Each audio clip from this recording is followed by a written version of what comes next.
bom exame físico? Para ajudar você a dar o diagnóstico, né?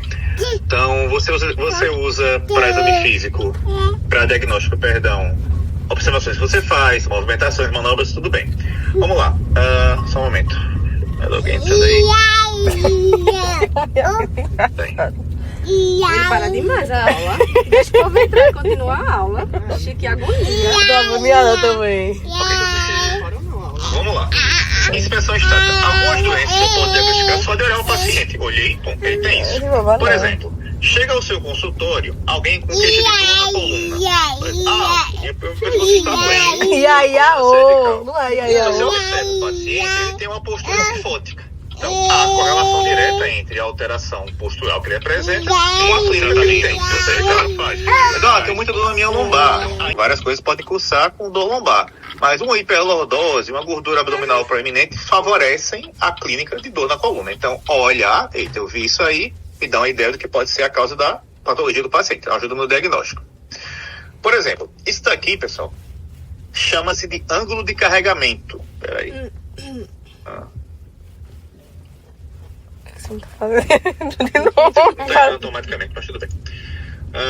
Ângulo de carregamento é como está escrito aqui, você carregar uma mala, tudo mais.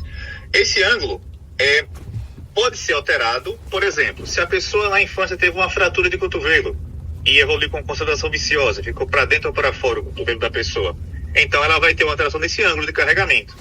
Aí fala, quando eu carrego uma mala dói, quando eu pego um peso dói, mas ele tem uma sequela de fratura causando essa alteração da anatomia normal.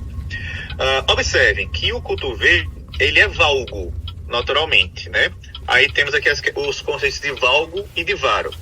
Vocês usam como macete para lembrar, o valgo não cavalga, né? Porque o valgo, a perna é fechadinha. Mas qualquer articulação pode ser valga ou vara. Ele é varo. Certo? Então, o conceito mais correto para valgo e varo é aquele onde o que é valgo aproxima da linha média. O que é varo afasta da linha média. Porque a articulação pode ser valgo ou vara, não apenas o joelho. Então, no cavalgo só sai para joelho. Por exemplo, cotovelo, se ele é mais para a linha média do que normal, chama de cúbito valgo. Se ele é mais para fora, cúbito varo. Joelho, se ele é mais para dentro, geno valgo. Se ele é mais para fora, geno varo. Quadril também tem alteração. Se for uma angulação mais para dentro da linha média, é coxa valga. Se mais para fora, coxa vara, entendeu? Então, o conceito correto de valgo varo, ele que aproxima da linha média ou que afasta da linha média. Muito bem. Quem conhece essa doença aqui? Alguém conhece essa doença? Se for botar no chat, eu não vou poder saber, então fale alguma coisa. Alex valgo. Muito bem, Alex valgo, que é popularmente conhecido como joanete, não é isso? Mas o nome correto é Alex valgo.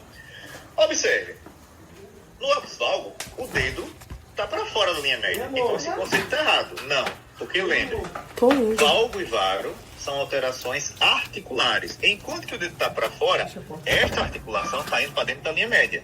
Percebe? Então, por isso chama de Alex valgo. E essa doença, só para ilustrar, por que ela causa dor?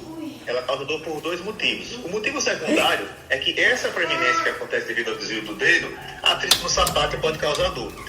A causa principal não é essa, eu vou falar a causa principal quando eu falo sobre o conceito de marcha, ok? Então é isso aí. Estação estática é ver o paciente parado. Outro exemplo aqui, chega ao seu consultório uma pessoa que fala, eu tenho dor na minha coluna. Tu faz inspeção posterior e ela tem uma assimetria da altura dos ombros. Esse aqui é mais alto do que esse. Então esse é um sinal indireto de escoliose. Assim como também esse daqui, ó. Sabe que esse daqui tem uma área, esse tem uma área um pouco maior. Chama-se aqui de triângulo do Talley. Se tem alteração do triângulo do Talley, também é um sinal secundário de escoliose, que é confirmado na radiografia. Isso aqui é uma curiosidade apenas, é uma doença genética não contagiosa chamada neurofibromatose, né? Ela tem essas manchas café com leite, que são patognomônicos da doença, e ela evolui com neurofibromas, que são tumores benignos do tecido neurológico. O que tem a ver isso aqui com ortopedia? Eu já vi 2 casos aqui, Alagoas é uma doença relativamente comum, neurofibroma causando escoliose, porque ela faz tumores de tecido neurológico. Então, causou um tumor nessa região da raiz nervosa, expandiu essa raiz, desviou a coluna. Então, uma escoliose relacionada com um problema genético de pele, basicamente, de tecido subcutâneo. Outro exemplo comum de alteração que você vai ver na visualização é isso aqui chama de torcicolo. Torcicolo é apenas lesão do esternocleido mastoideu. Se for lesão por posterior, não é torcicolo. Esse é um torcicolo congênito, tá? O torcicolo é uma alteração do esternocleido mastoide. Então, você vai... Oi. Desculpa. Hoje vou parar, vou levar ele pra passear. Não, porque não tem mais ninguém pra entrar não, doutor. Tá todo mundo dentro. Ok? Vamos lá. Certo? Então, eu tenho aqui alguns exemplos de alterações que você consegue ver e dar o diagnóstico. Pessoal, antes de terminar, no final da aula tem que sortear uns seminários com vocês, tá? Não vão embora antes desse sorteio. Muito bem. Foi-se a inspeção externa. Passa agora para a inspeção dinâmica. O que é inspeção dinâmica? É a mobilidade daquela parte do corpo que eu estou avaliando, no caso, o músculo esquelético. E para isso tem que saber o que é normal, né? Por exemplo, um pescoço, ele estende em torno de 130 graus, flexiona em torno de 80 a 90, rola em torno de... A minha extensão está limitada ou flexão está limitada, é um sinal de alteração que eu tenho que verificar qual é a causa. Então, normal. E é fácil, por exemplo, o pescoço faz flexão, extensão, rotação e inclinação. São 3 movimentos. Para cada lado, né, 6 movimentos. O que é que o antebraço faz? Ele excede da pronossupinação, basicamente. O que é que o punho? O punho flexiona, estende, diunar radial, pronossupinação.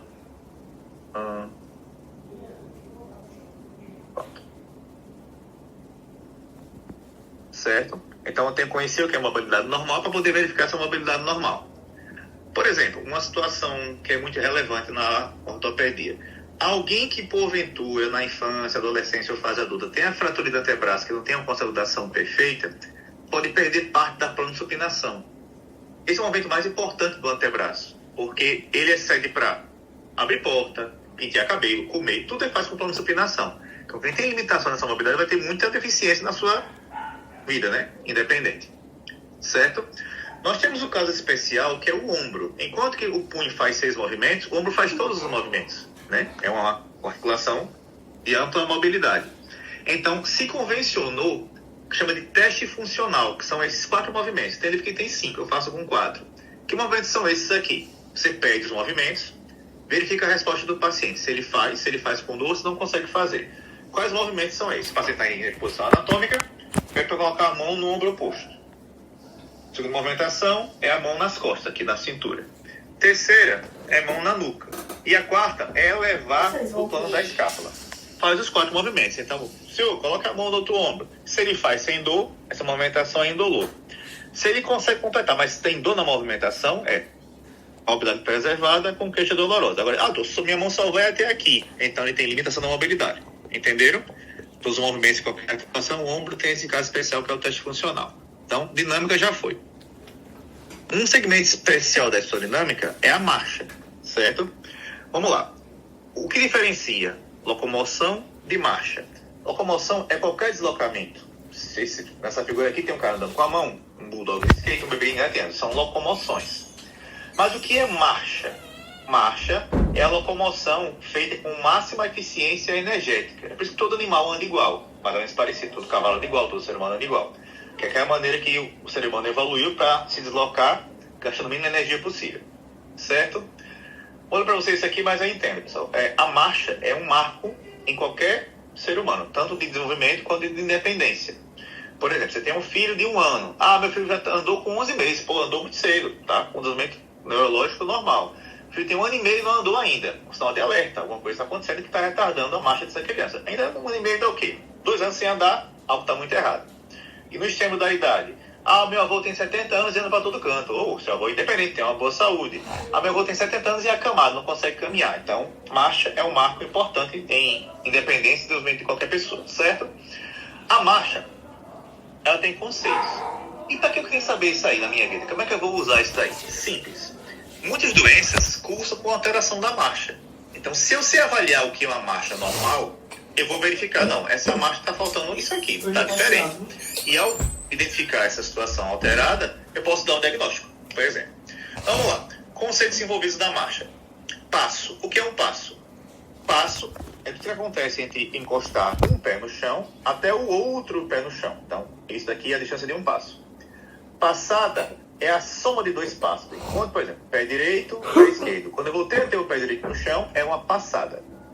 Cadência é ritmo, velocidade é física, né? Velocidade.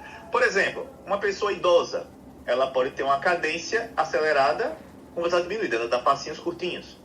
Ou então a pessoa que está com alteração, está com uma verruga plantar, qualquer coisa, ela vai ter uma alteração na passada um pouco mais curta. Então, verificando o que é normal e que está alterado, eu vou verificar um possível diagnóstico, certo? Muito bem, pessoal. A marcha, ela tem 7 grandes subfases, que são, vou descrever para vocês aqui. A fase inicial da marcha é a fase de apoio do calcanhar, quando o pé encosta no chão, certo? Essa fase é seguida da fase de aplanamento do pé, quando o pé está todo no chão, certo? Segue-se essa fase, a fase de acomodação intermediária, e por mim termina na fase de impulso. Então, a fase que o pé está no chão na marcha é apoio, aplanamento, acomodação e impulso. Quando o pé sai do chão, vai para a fase de balanço, que tem 3 subfases. A fase de aceleração, quando o pé acabou de sair do chão. A fase de oscilação intermediária, quando ele está cruzando a outra perna, que está no chão. E a desaceleração. Então, é fácil, assim, para você entender. Apoio, aplanamento, acomodação, impulso, aceleração, oscilação intermediária, desaceleração e novo apoio do calcanhar. São 7 subfases. Faltou uma dessas, está alterado o tempo, alterou alguma alteração, eu sei que a marcha está alterada e a doença vai estar naquela localização, certo? Há também a cinemática complementar do membro superior em relação ao membro inferior na marcha, que é sempre o inverso. Quando a perna direita está na frente e a mão esquerda está na frente, e vice-versa.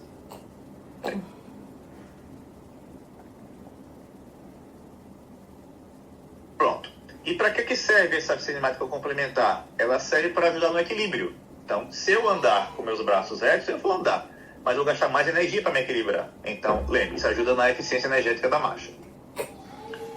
E como é que está a distribuição da carga durante as fases da marcha na fase de apoio? Então, temos aqui, na fase de apoio do calcanhar, a marcha, o peso vai estar no calcanhar, como está descrito aqui, obviamente. Na fase de aplanamento do pé, vai estar no pé todo, na parte da frente do pé e de trás, antepé, médio pé e retropé. Na fase de acomodação intermediária, nós temos o peso todo indo para a parte da frente do pé, certo? Opa. Então, botei, doutor, já entrou. Tinha colocado. E, por fim, na fase de impulso, o peso é feito em cima do hálux. É por isso que o joanete dói. Não é só porque é 30 na parte inteira do sapato. Porque o impulso da marcha é feito no dedão, que é um osso, o osso metatarso do dedão, do hálux, ele é mais grosso do que os outros ossos. Então ele tem massa óssea para poder fazer a fase de impulso. Quando a pessoa tem joanete, a carga distribui, sai daqui e começa a vir para cá. E você andar com essa parte do pé, são os ossos mais simples, tende a ser doloroso. Então o joanete dói por causa disso. É uma transferência de carga que não deveria acontecer, certo? Aqui, rapidamente, ação muscular durante a marcha. É o seguinte, pessoal. Porque a marcha é uma coisa dinâmica. Você consegue... uma pergunta, né? Por que você consegue caminhar 1 hora, não consegue fazer 1 hora de supino, por exemplo? Porque na marcha, em cada parte da marcha, estou usando um músculo descansando o outro. O supino, qualquer exercício de força, eu vou fazer o movimento mesmo até o músculo entrar em fadiga. Então, por isso que eu tenho que parar. Na marcha, enquanto eu estou usando um músculo, estou descansando o outro. Então, ela consegue ser renovada durante o próprio exercício, a própria execução do movimento. Então, vamos lá. E para que tem que saber essa porcaria de ação muscular? Mesma coisa. Se eu tenho informações do que está causando aquela ação, se houver alguma dor, alguma alteração daquilo ali, eu vou saber qual é o diagnóstico do paciente. Certo? Pronto. Entrou mais uma pessoa. Vamos lá. A ação do glúteo médio e glúteo mínimo, perdão. Eles são utilizados, observe, esse diagrama aqui é o que eu passei para vocês, olha. Apoio, aplanamento, acomodação e impulso. Nessa figura aqui, quando está mais escuro, é a fase que eu estou usando essa musculatura. Quando está claro, essa musculatura está descansando. Então, olha só. Apoio do calcanhar. Na fase de aplanamento do pé, eu vou usar o médio mínimo para evitar que a pelve caia para o outro lado. Entendeu? Seguindo. O isquiotibial. Qual a função do isquiotibial? É fazer a extensão do quadril. Então, como é que eu uso esse músculo muscular na fase da marcha? Na fase de apoio do calcanhar, quem puxa a perna primeiro para trás são os isquiotibiais, certo? Ilho-pessoas. A função do ilho-pessoas é fazer flexão do quadril. Como é que eu uso esse músculo durante a marcha? Olha só, apoio, apoiamento, acomodação. Na fase de impulso, eu flexiono o quadril usando o ilho-pessoas para poder botar a perna para frente. Certo? Membro inferior, perdão. Aqui é um caso interessante, tensor da face. Você usa ele em 2 momentos. Você usa ele um pouco no apanhamento junto com o glúteo médio e glúteo mínimo. E aqui no impulso você usa ele só com um tônus, sem gastar nenhum ATP. O músculo tem seu tônus natural. Não é isso? Então ele mantém a sua tensão pelo tônus. Então, ele é utilizado assim de maneira passiva nessa fase de impulso só com tônus, sem gastar nenhuma energia, sem gastar nenhum ATP. Né? Glúteo máximo. Quem puxa a primeira perna para trás é o isquiotibial. Quem continua puxando, glúteo máximo. Então, essa fase de puxar a perna para trás é feita por esses dois grupos musculares. Perdão. Quadríceps. Função dele é a extensão do joelho. Como é que eu uso o quadríceps na marcha? Mantém o joelho estendido, certo? Porque senão ele vai dobrar. E tríceps sural é o principal músculo flexor do tornozelo e vai fazer a principal utilização na fase de impulso. Vamos lá. Tibial anterior também, mesma coisa do quadríceps. Você mantém o tornozelo estendido para evitar que o pé arraste no chão. Porque se arrastar no chão, é isso daqui. Pessoal, temos aqui uns conceitos. Marcha típica e marcha atípica. O que é uma marcha típica? Típica marcha tem nome. Isso aqui é uma marcha que tem nome. E ela é patognomônica, é típica de uma doença. Certo? Então, toda marcha típica é patológica. Vou falar algumas para vocês aqui. Mas toda marcha atípica não quer dizer que ela é uma marcha normal. Que ela pode ser alterada e não ser típica de nenhuma doença. Por exemplo, essa aqui chama marcha escarvante. Quando é que essa marcha acontece? Por exemplo, quem tem lesão de nervo fibular superficial que passa essa região ou da musculatura tibial anterior, o que é que vai fazer? Perde a dorsiflexão do pé. Não é isso? Então, para evitar que a ponta do pé arraste no chão, ele faz flexão maior, com ele pessoas fazendo uma marcha que não tem fase de apoio para ela, faz só acomodação e impulso, porque não tem a musculatura anterior da perna para poder fazer. Essa marcha tem nome, marcha escarvante. Olha, por exemplo, ainda que eu cheguei para você e estou com uma unha encravada, o Alex está com a unha encravada. Eu vou usar o Alex na fase de impulso, não é isso? Mas vai estar doendo que estou com a unha encravada. Então eu vou dar aquela marcha claudicante, uma alteração causada pela dor. Então essa marcha é típica? Não. Ela é atípica, porém é atípica e alterada, porque tem uma marcha antálgica. Estou com dor no meu dedão. Então, ao descrever um exame físico, pode escrever de 3 maneiras. Marcha típica, nome da marcha. Essa aqui é escarvante, por exemplo. Marcha atípica e normal, quando não tem nenhuma alteração. E atípica e alterada. Essa marcha é atípica, porém ela tem essa alteração. O passo está mais curto, está desequilibrado. Entenderam? Perfeito. Continuando. A marcha de Trendelenburg, quando é que essa marcha acontece? Ela é comum no paciente de paralisia cerebral, PC, que tem a flacidez muscular. PC, paralisia cerebral, tem várias expressões. Tem o PC que anda, que não anda. Tem o espástico, tem o flácido, tem o cognitivo normal, cognitivo alterado, né? Depende da lesão que acontece no canal do Pata.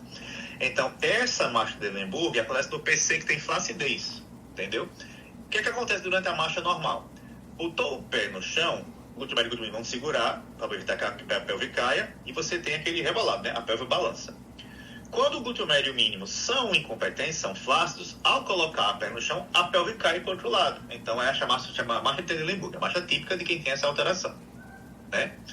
Outra marcha também do PC flácido é a marcha do glúteo máximo. Só que essa marcha é porque o glúteo máximo não tem tônus. Então, se a pessoa não fizer como está na figura, colocar o peso para trás, ele vai cair para frente andando. Então, essa marcha tem nome, marcha do glúteo máximo. Essa aqui é interessante. Não é uma marcha por alteração na estrutura, é uma alteração central. A marcha parkinsoniana, também chamada de marcha do passo curto. O que acontece nessa marcha? Lembre, o Parkinson é uma síndrome, tem várias expressões clínicas, e entre elas, ela vai alterar o seu equilíbrio por afetar o cerebelo. É isso? Então, para que o paciente parkinsoniano ande e não caia, que ele perde um pouco do equilíbrio, ele faz esse tipo de marcha parkinsoniana do passo curto. Como é que é essa marcha? Ele baixa o corpo para baixar o centro de gravidade e dá passinhos curtinhos com as mãos assim para frente, para tentar pegar alguma coisa caso ele caia. Então, quando eu olho andando assim, geralmente é a marcha causada pela doença de Parkinson. A marcha em tesouro também tem nome, marcha típica. E quando é que essa marcha acontece? É comum no PC, paralisia cerebral, que tenha espasticidade, tenha muita tensão na musculatura, certo? Como é que essa marcha se dá? O paciente vai botar a perna para frente, a musculatura adutora puxa a perna para o meio, então o cara fica andando com a perna na frente da outra, chama marcha em tesouro, tem nome. Outra alteração que não é por alteração estrutural, alteração central, a marcha hemiplégica, também chamada de marcha ceifante ou a marcha do AVE. O que acontece nessa marcha? A lesão cortical, contralateral, não é isso? Então, a ordem emitida é, você pensa, perna, vai para frente, ela faz um semicírculo para fora. Então, você vê uma pessoa andando com o braço recolhidinho, por causa da hemiplegia, e dando passadas que vão lateral, é a marcha em pé. A pessoa teve um AVE. Né? Essa é interessante, é marcha artrogênica. Quando é que essa marcha acontece? A Pessoas que têm uma artrose muito avançada de joelho, que não têm muita flexibilidade do joelho, eles compensam com o tornozelo, fazendo mais mobilização dele para poder fazer as suas passadas, entendeu? Então é a marcha artrogênica por rigidez articular devido à artrose. A marcha da ataxia, você vai ter a ataxia do bêbado e a ataxia cerebelar. Como é que acontece? Qual é a manifestação dessa marcha? O paciente vai abrir, né, as pernas para aumentar a base e centro de gravidade e vai olhar andando para o chão, entendeu? A ataxia cerebelar e o bêbado anda mais ou menos assim quando ele não cai, né? E por fim, mais última marcha típica, a marcha do membro inferior mais curto. O paciente tem uma perna mais curta que a outra, o que é que ele faz? Ele vai de um gingado com a perna poder, a perna maior não está arrastando no chão quando ele anda, entendeu? Então, de marcha, tenta fixar os segmentos, as fases da marcha, e as típicas e atípicas. Marcha atípica não quer dizer que é uma marcha necessariamente normal, certo? Marcha já foi. Agora, para palpação. Ô, professor, tem uma dúvida. Duvide? Se, por exemplo, tiver um paciente que tem, por exemplo, genufaro, a marcha dele vai ser atípica, alterada, é? Não. Boa pergunta que a senhora fez. Quando é que a marcha é alterada? Quando alguma das 7 fases está alterada. Você entendeu? Por exemplo, um genuvaro leve não altera a marcha. É tranquilo. Ora, um genuvaro, por exemplo, um raquitismo, tem aquele genuvaro que parece um C, ele não vai pisar direito, então aquela marcha está alterada. A senhora está entendendo? Entendi. Então, a alteração mudou alguma das 7 fases da marcha. Ou então, apresenta um padrão diferente de marcha. Essa é uma marcha alterada. Mas se, por exemplo, a pessoa está andando devagar, mas todas as fases estão lá, você só anda devagar. A marcha é normal. Entendeu? Entendi. Obrigada. Ok, muito nada. Vamos lá. Palpação. Palpação é revisar o que é palpável. Também quando eu pergunto para vocês, o que é palpação? Eu procuro o que é na palpação. Você sabe, procurar edema? Não. Você procura o que é normal e ver se está alterado.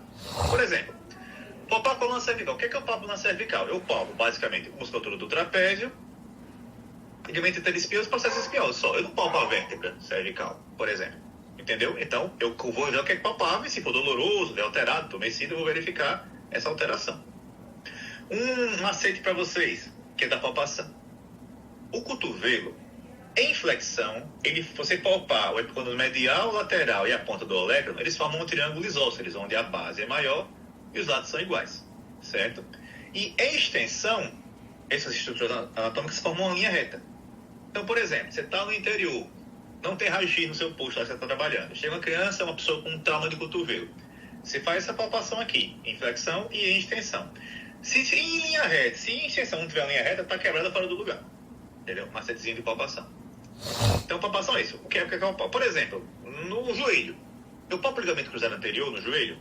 Não, porque ele está dentro do joelho. Então, eu palpo o que é palpável. Lembre, palpação, o que é palpável na sua anatomia.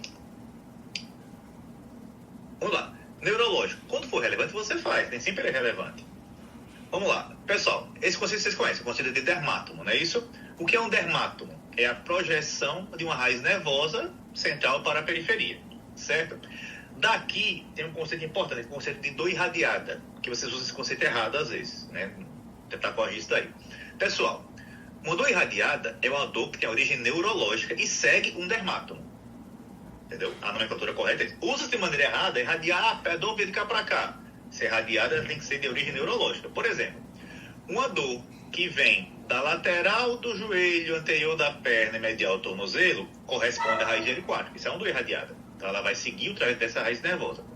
E uma coisa importante também: irradiação, ela é centrífuga, é do centro, não tem radiação de cá para cá, é do centro para a periferia. Então você falar dor no pé irradiada para o joelho, está errado. Assim, conceitualmente errado. Então, irradiada do joelho para o pé, pode ser. Entendeu? Mais alguém entrando aí? Não. Então, você tem 3 tipos de dor na medicina: a irradiada, a referida ou a acompanhada de. Irradiada é isso, neurológica. Então, uma dica para vocês: quando colher a sua anamnese no paciente, ele fala: a dor vai de cá para cá. Eu não sei se é irradiada, não examinei para saber se é irradiada, porque se for, vai ter alteração neurológica. Então, ao descrever, eu colocaria dor no ombro, acompanhada de dor no cotovelo, porque eu não examinei para saber se é neurológica ou se é outra coisa. Pode ser uma dor concomitante sem origem neurológica. Entenderam?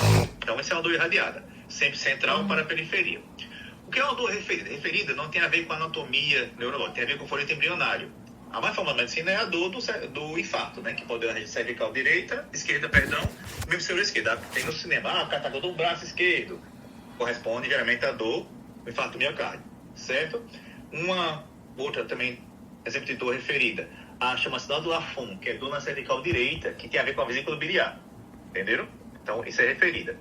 E se eu não sei se já não tem relação, eu coloco dor em tal canto, a compara de dor em tal canto, entenderam? Então, escreve dessas três maneiras. Vamos lá. Eu avalio o neurológico com sensibilidade, quando eu tenho filamento, alguma coisa que tem para pesquisar, e com força muscular, não é isso? Relembrando, força muscular tem 5 graus, vai do 0 ao 5. E importante, pessoal, na avaliação da força muscular, só é subjetivo o grau 4. O resto tudo é objetivo. Eu tenho que avaliar tal coisa e tal coisa. Por exemplo, o que é uma força grau 0? Grau 0 é a ausência de tônus muscular. Não tem tônus, certo? Então, é o parâmetro de avaliação. O que é uma força muscular grau 1? Ela tem tônus, mas não produz movimento. Entendeu? O que é uma força muscular grau 2? Ela tem tônus, lembra? Que é tudo objetivo. Sempre em ascendente, só o 4 que é subjetivo. 0 não tem tônus. 1, tônus tem, mas não tem movimento. 2, tem tônus, movimenta, mas não vence a força da gravidade. Essa é a força grau 2. O que é uma força grau 3? Tem tudo que tem, mais alguma coisa. Tem tônus, movimenta, vence, mas não vence nenhum grau de resistência. Entendeu? Ela vai ser impedida. O que é o grau 4?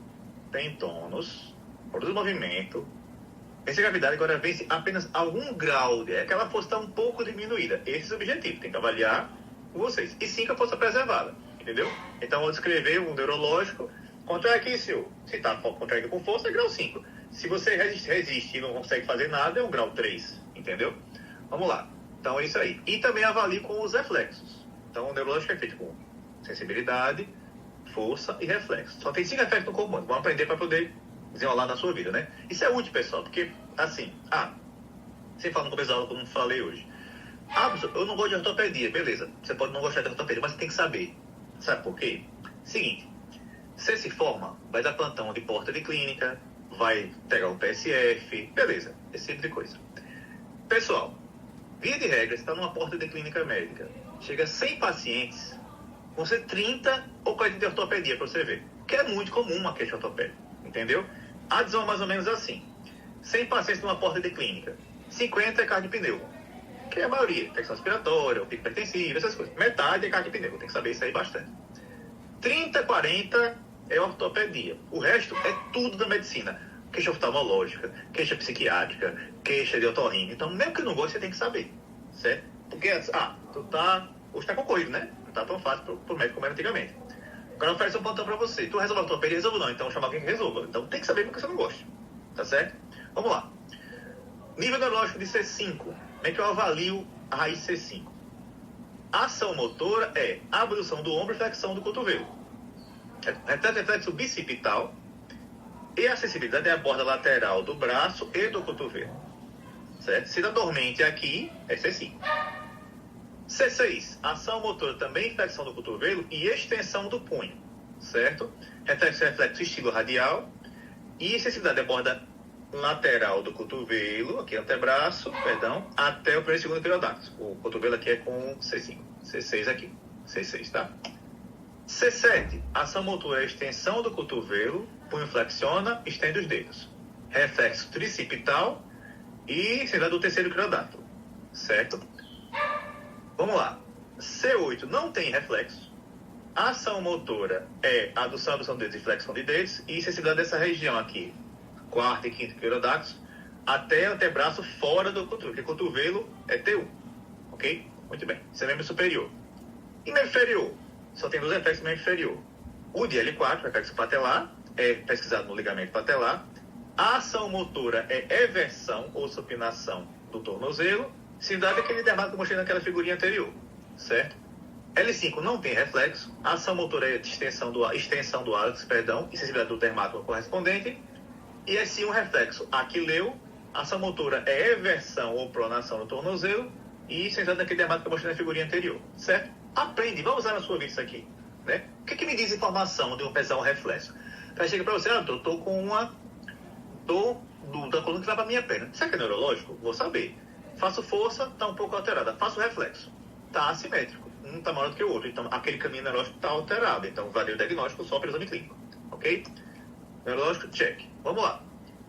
Agora é metade da aula, tá certo? Eu separei os mais importantes, pra vocês saberem, né? Que souber pra vida vai ajudar. Vamos lá. Por região. Coluna cervical. Uma coisa importante, pessoal. Ao fazer uma manobra, vocês estão começando, você faz a manobra e espera a resposta do paciente de maneira espontânea. Por exemplo, esse teste aqui é o teste da distração. O que é que ele promove? O que é que ele pesquisa? Na distração, o paciente vai ter uma radiculopatia, digamos. Para saber se a radiculopatia é verdadeira ou se não é, eu vou fazer isso aqui, puxar a cabeça da pessoa para cima. O que é que eu estou promovendo aqui? Eu estou promovendo uma abertura do fórame intervertebral. Eu estou descomprimindo o nervo da pessoa. Então, eu vou fazer isso aqui. Qual tem que ser a resposta da pessoa? Aliviar a dor da compressão dela. Então, você puxa e faz. O que é que sucede quando eu faço isso? Minha dor aliviou. Então, comprovou que é uma radiculopatia. Entendeu? O cara fala, meu pescoço doeu. O teste é negativo. Cada manobra tem uma resposta específica. Não foi aquela resposta, o teste é negativo. Então, você pergunta, assim alivia, induz a resposta. A resposta é espontânea. O que você sente quando eu faço isso? Aliviou. Então, positivo o teste. Doeu o pescoço. Negativo. A resposta é sempre a mesma resposta, certo? Nunca pergunta, dói. Dói induz a resposta, certo? Esse é o teste inverso da distração, o teste de Sperling. Ele vai fazer uma compressão, ele inclina para o lado para poder fechar mais o forame, tá certo? É o contrário do anterior. Eu vou empurrar a cabeça da pessoa para baixo para poder fechar o forame. E qual a resposta esperada? Vai irradiar a dor para o membro superior, porque está apertando a raiz nervosa. Então você faz o Sperling na pessoa. O que é que você sentiu? Meu braço doeu para cá. Então o teste de Sperling é positivo, certo? Lermit serve para duas coisas, para irritação meningite e para radiculopatia. Ao fazer a flexão forçada, você aumenta a pressão intratecal da pessoa. Então, se doer na região da coluna, o teste é positivo. Aqui é o interessante, é um teste diferencial para dormência. Eu tenho uma dormência no braço. Será que é neurológico ou é vascular? Vamos lá. Chega para ser o paciente com a dormência no membro superior. Reflexo normal, força preservada. Então, não é neurológico. Sperling negativo, distração negativa. Então, temos aqui o teste de Addison. O que esse teste avalia? A doença do ciladeiro torácico. Que doença é essa? Em algumas pessoas, a artéria subclávia passa entre o escaleno anterior e o escaleno médio. Então, quando a pessoa mexe esse pescoço, ele fecha o fluxo da subclávia, causando dormência. Então, como é que faz o teste de Addison? Você fica ao lado do paciente, certo? Palpa o pulso radial, faz uma extensão do ombro para o paciente rodar para o lado que está estendendo. Quando ele roda, ele está fechando o forame aqui. Se o pulso radial sumir, o teste é possível. Então, é um diferencial para dormência de origem vascular.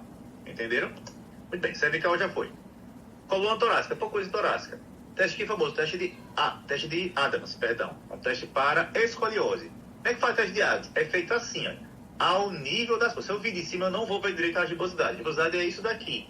É a curva da costela que está alterada num paciente que tem escoliose. Então você faz, exame clínico, posição estática, ombro assimétrico. Vamos fazer aqui o Adams. Flexiona e você fica atrás.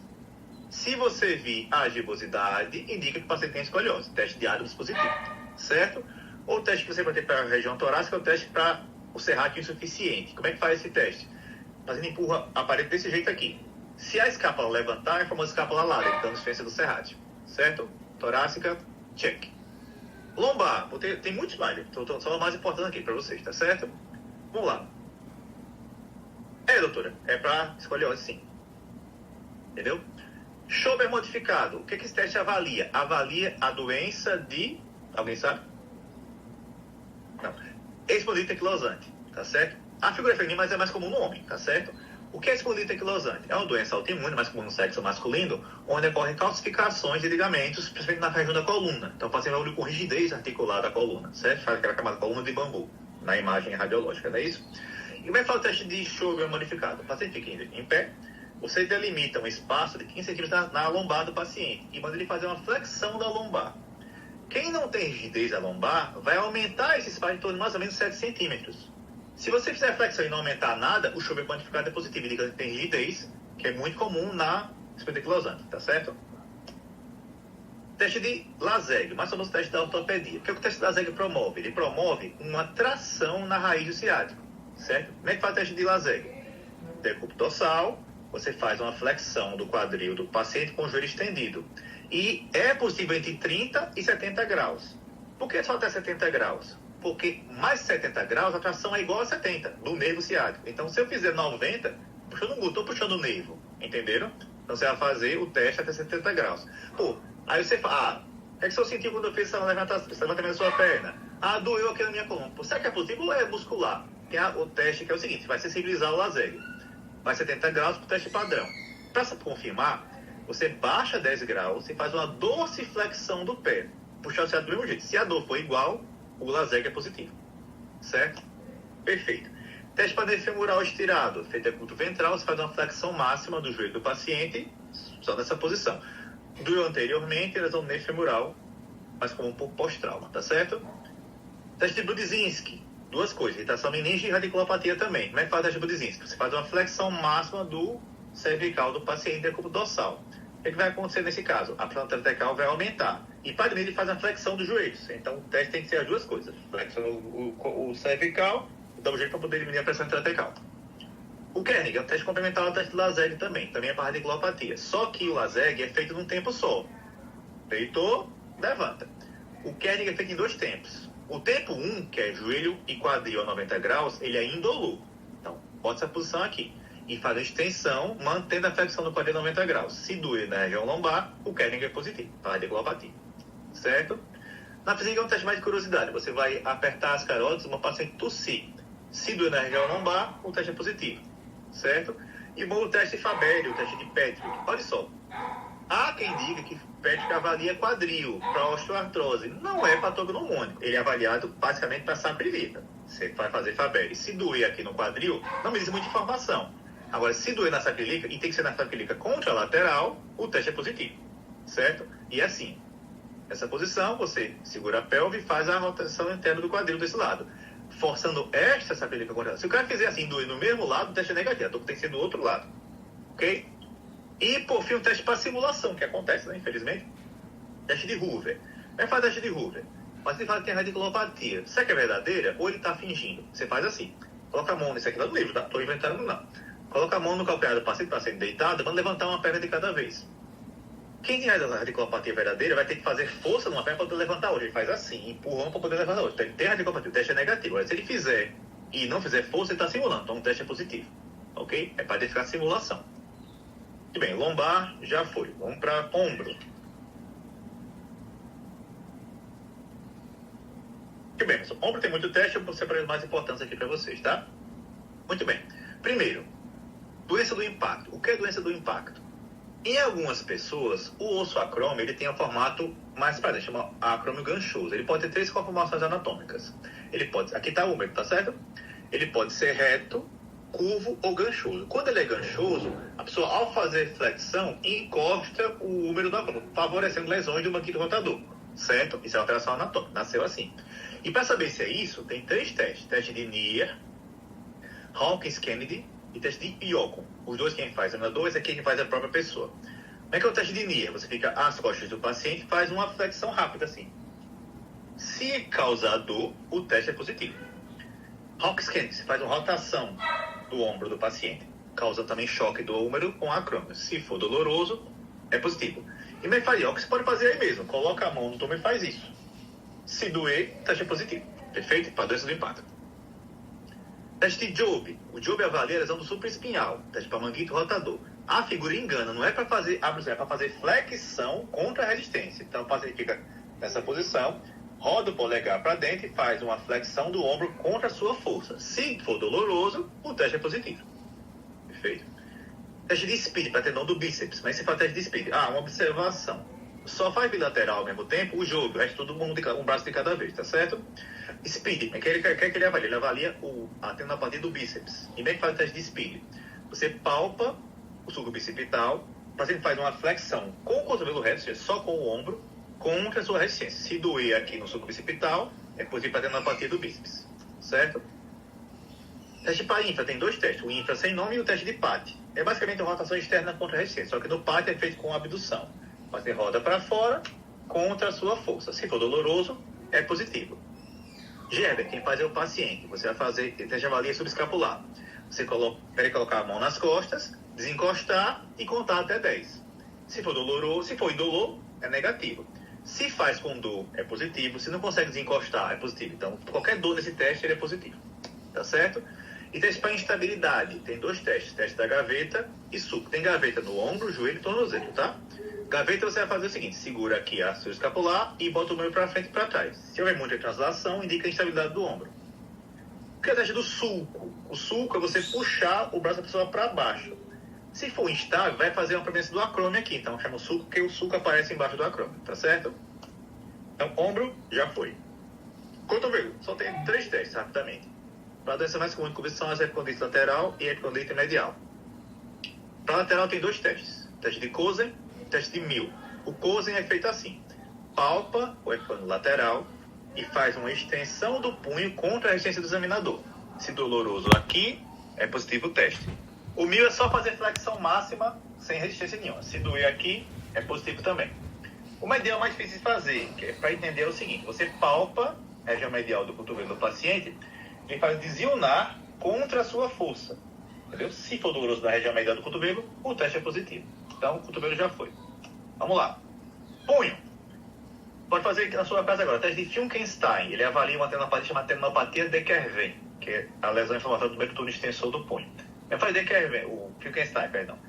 Palma da mão, polegar, fecha, desionar. Se doer aqui, o teste é positivo para tendinopatia de Kerven. Certo? Teste de Fallen. Fallen avalia síndrome do túnel do carpo. Como é que faz teste de Fallen? Dorso da mão com dorso da mão, 1 minuto. A resposta esperada do teste de Fallen é dormência na região do mediano. Se fizer assim, doeu no punho, o teste é negativo. Fica nessa posição. O que é que você está sentindo? Ah, meu dedo está ficando dormente. Qual? Esse. Metade desse. Que o nervo mediano inerva o primeiro, segundo, seria a borda lateral do quarto. O medial, o quarto e o quinto são o nervo lunar. Então, se fez o teste de Fallen, ficou dormente, o teste é positivo, né? O Fallen promove a pressão do túnel do carpo. Aqui aumenta a pressão, então vai sobrecarregar o seu nervo causando estomatologia. O Tinel também é para túnel do carpo, você vai ver percussão. Pode ser com o dedo, pode ser com o martelinho. Olha só como está na figura aqui, pessoal. O mediano inerva, primeiro dedo, a região palmar, tá certo? O segundo, terceiro e borda lateral do quarto. Daqui e esse é o nervo lunar. Então, se irradiar para cá, o teste é negativo, tá certo? Então, na região do nervo mediano. Punho, check. Quadril, vamos lá. Vamos anatômica rapidamente. Pessoal, esse é o músculo piriforme. Ele cobre a saída do ciático na região do glúteo aqui, tá certo? Em algumas situações, ele pode apertar o ciático, causando uma ciatalgia. Aí imagina, o cara tem um sintoma de radiculopatia lombar. Faz o teste de Laseg negativo. Como é que pode? Se tem que causar uma tração aqui. Porque a compressão não está aqui, ela está na periferia. Então você vai ter teste específico para isso aqui. São 2 testes. Freiberg e o teste de Pace, mais sensível o teste de Pace, tá? Como é que faz o teste de Freiberg? Decúbito dorsal, rotação interna máxima do quadril do paciente. Se for doloroso com irradiação, o teste é positivo para uma lesão chamada síndrome do piriforme. E o teste de Pace, você vai fazer aqui, ó. Palpa a eminência do nervo ciático, faz uma rotação externa do quadril, o paciente faz contra a sua resistência. Se doer nesse ponto, o teste de Pace é positivo, né? Quem tem essa doença? Quem malha muito glúteo, quem sente encanto duro, quem não tem muito glúteo, por exemplo, sentar em cima da carteira pode causar isso daí. Tudo bem, então, esse aqui. E o teste de quadril, o teste de Trendelenburg, na marcha também. Como é que é o teste de Trendelenburg? O paciente fica em pé, uma perna só, se a pelve cair, o teste é positivo. Ok? Quadril, check. Joelho, tá acabando, pessoal, acaba já. Teste mais importante para vocês aprenderem, teste de McMurray. McMurray avalia menisco. Como é que faz o teste de McMurray? Você faz uma compressão axial. Você aí empurra o joelho e o pé e roda. É um teste irritativo. Se doer na região da interlinha articular, o McMurray é positivo. Certo? É uma manobra irritativa. Gaveta. Gaveta não causa dor. Gaveta vem só se tem instabilidade. Ó, uma gaveta positiva aqui, tá vendo? Ela é feita como? 90 graus de flexão do joelho. Eu nunca fiz isso aqui, você tá na perna fazendo. Eu uso uma mão para estabilizar aqui e outra mão para colocar aqui. Se você tá na perna, é viagem. Então você vai fazer 90-90 e faz uma tração anterior. Se for para frente, o anterior está rompido, cruzado anterior. Se for para trás, o posterior está rompido. Lacma é a mesma coisa, só que o lacma é feito a 30 graus, certo? Vai ficar feito para trás. É até mais digo para anterior do que a gaveta. Então, a gaveta positiva não causa dor. Fez a gaveta doeu, o teste é negativo, só vê se tem instabilidade. Teste de estresse. Estresse em valgo e varo. O que é o estresse em valgo, pessoal? Deixa eu ver se tem um negócio aqui. O estresse em valgo, bem, isso aqui é um joelho direito, por exemplo. Isso é valgo, isso é varo. O que segura? Os colaterais. Se eu forcei o varo e abriu, o teste de estresse em varo é positivo. Se eu forcei o valgo e abriu, o estresse em valgo tem lesão dos colaterais. Entenderam? Joelho já foi. Por fim, tornozelo e perna. Teste importante pra vocês saberem que dá plantão de clube, que sempre tem uma lesão como essa aqui. Sempre dá pedrada. O cara tá jogando bola, não tem muito preparo físico, aí sempre tem uma pedrada. Pum! Essa pedrada é o tendão aquele rompe espontaneamente. É comum, muito comum. Um paciente que não tem o chamado atleta de final de semana, né? Que tem muita carga só no final de semana. Vai jogar bola, poupa aquele espontaneamente. Sente uma pedrada. Como é que saber se está rompido? Teste de Thompson. Decúbito ventral, você comprime a panturrilha. Se tiver inteiro, vai haver flexão do tornozelo do pé. Se você apertar e o pé ficar parado, rompeu o aquileu. Teste clínico para saber se tem ruptura do aquileu. E por fim, teste da gaveta para lesão do talo tubular anterior. Você segura a tíbia e puxa o calcanhar para frente. Se deslocar para frente, gaveta do tornozelo positivo. Entenderam, pessoal? Há alguma dúvida?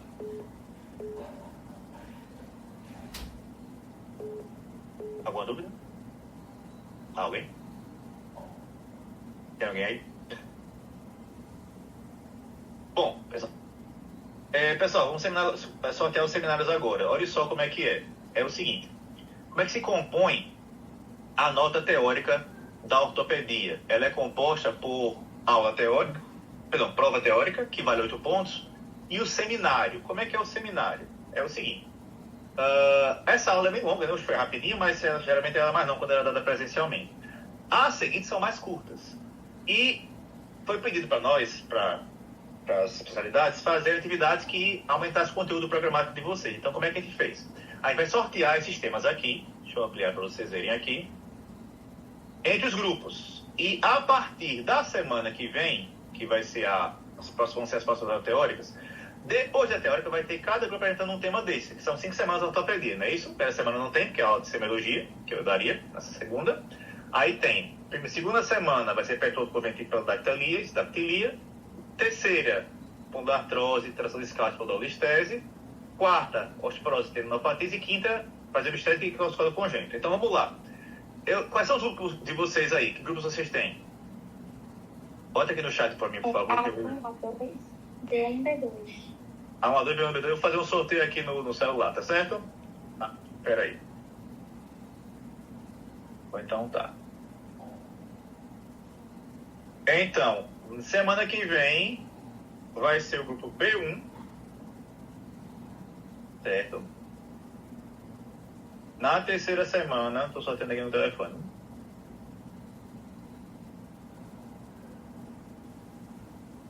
B2. Terceira semana. A2 e A1. Pronto. Pessoal, como é que é esse seminário? A2, pera. E A1. Como é que é o seminário? Pode tirar o print aí, tá certo? É 10 minutinhos, seminário de congresso. Todo mundo tem que falar alguma coisa, né? Se um só falar, não conta para todos os pontos.